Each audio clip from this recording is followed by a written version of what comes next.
परिंदों को मंजिल मिलेगी हमेशा, ये फैले हुए उनके पंख बोलते हैं। परिंदों को मंजिल मिलेगी हमेशा, ये फैले हुए उनके पंख बोलते हैं। वही लोग रहते हैं खामोश से अक्सर, जमाने में जिनके हुनर बोलते हैं। दोस्तों, एक बार की बात है, एक भिखारी रेलवे स्टेशन के पास रेलवे स्टेशन पे जाकर भीख मांगा करता था। उसका नाम मंगू था।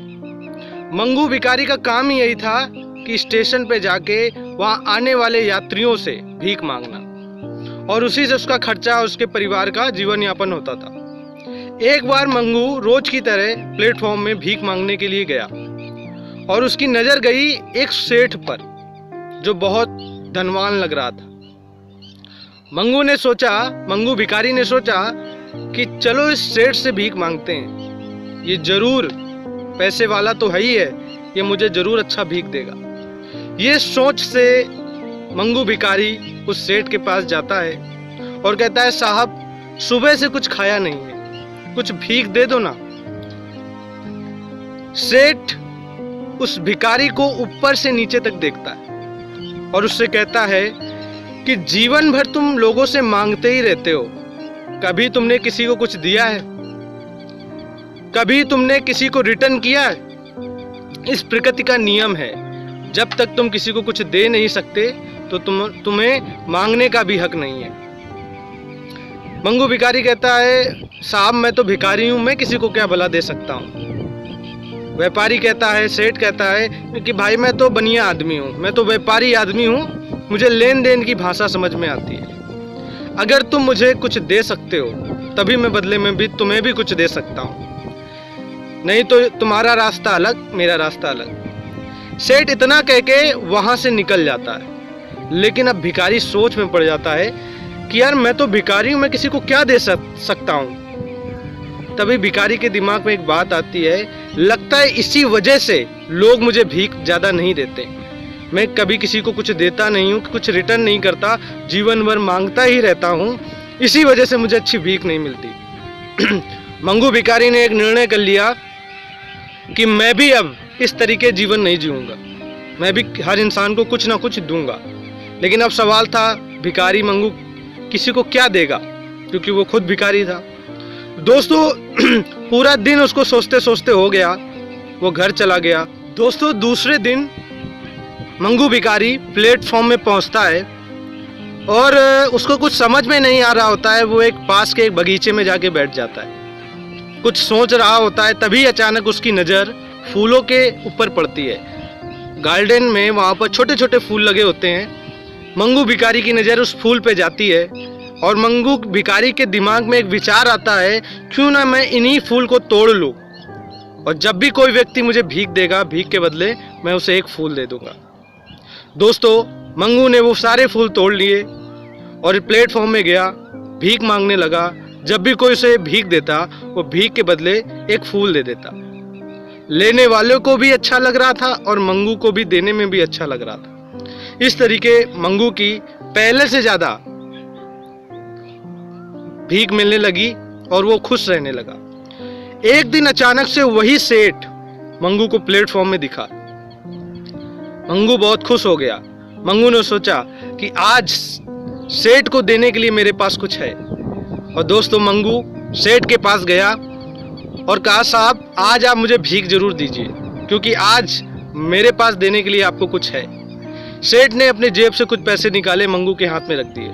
मंगू ने पूरा फूलों का बंच, एक गुलदस्ता उठाया और सेठ के हाथों पे रख दिया। सेठ बहुत मुस्कुराता है, खुश होता है, कहता है, वेरी गुड, अब तो तुम लेन देन की भाषा सीख गए हो, अब तो तुम एक व्यापारी बन गए हो। इतना कह के सेठ वहाँ से चला जाता है। मंगू फिर सोच में पड़ जाता है। सेठ की वो बात मंगू के दिल में घर कर जाती है, उसकी आत्मा तक में बैठ जाती है। अब मंगू सोचता है, यार मैं व्यापारी बन गया, मैं तो भिखारी था। मंगू ने सोचा कि मैं व्यापारी भी बन सकता हूँ। और दोस्तों, मंगू स्टेशन पे जोर जोर चिल्लाने लगा, मैं अब भिखारी नहीं, मैं अब एक व्यापारी बन गया हूँ।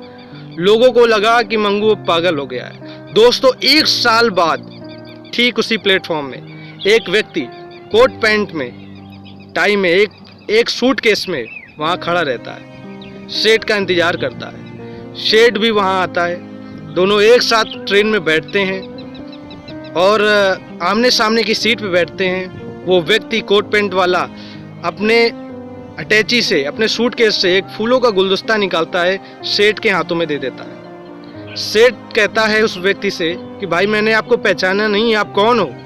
तो वो व्यक्ति कहता है, भाई साहब मैं वही भिखारी हूँ जिसको आपने लेन देन की भाषा सिखाई थी। आपने मुझे व्यापारी कहा था कि तुम एक व्यापारी हो, तुम एक बिजनेसमैन हो, और साहब आज मैं बिजनेसमैन बन गया हूँ।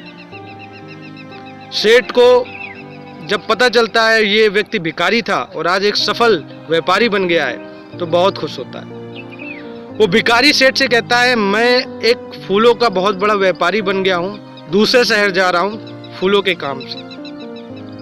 दोस्तों, जब तक उस भिखारी ने, उस मंगू भिखारी ने ये सोचा कि मैं भिखारी हूँ, तब तक वो भिखारी ही था। लेकिन जिस दिन से उसने ये सोचा कि मैं व्यापारी बन गया हूँ, दोस्तों वो व्यापारी बन गया। इंसान एक शब्द से अपनी पूरी जिंदगी बदल सकता, एक शब्द से। बस उस शब्द को दिल में बसाकर आत्मा तक अगर बैठा ले और गांठ बांध कर काम करे तो इंसान को किसी भी चीज़ों की ज़रूरत नहीं है। वो अपना खुद जीवन, अपना खुद भविष्य बदल सकता है। एक भिखारी अगर व्यापारी बन सकता है तो हम सभी भी अपने जीवन में तरक्की, कामयाबी कर सकते हैं। बस कोई बात हमको समझ में आनी चाहिए, कोई बात हमको समझ में आनी चाहिए, और अगर हम उस पर काम करें तो हम भी मंगू की तरह एक सफल व्यक्ति बन सकते हैं। दोस्तों, हम अपना भविष्य बदलना चाहते हैं, लेकिन दोस्तों हम अपनी आदतों को नहीं बदलना चाहते। यकीन मानिए दोस्त, जिस दिन हमने अपनी आदतों को बदल लिया, अपनी सोच को बदल लिया, अपने विचार को बदल लिया, अपने संगत को बदल लिया, तो यकीन मानिएगा दोस्त, उसी दिन आपकी जिंदगी भी बदल जाएगी। उम्मीद है दोस्तों ये स्टोरी में जो मैसेज था आप तक पहुंचा होगा। अगर कुछ अच्छा लगा है तो कमेंट करिएगा, लाइक करिए, शेयर करिए और इस वीडियो को, इस चैनल को फॉलो करिए। राधे राधे।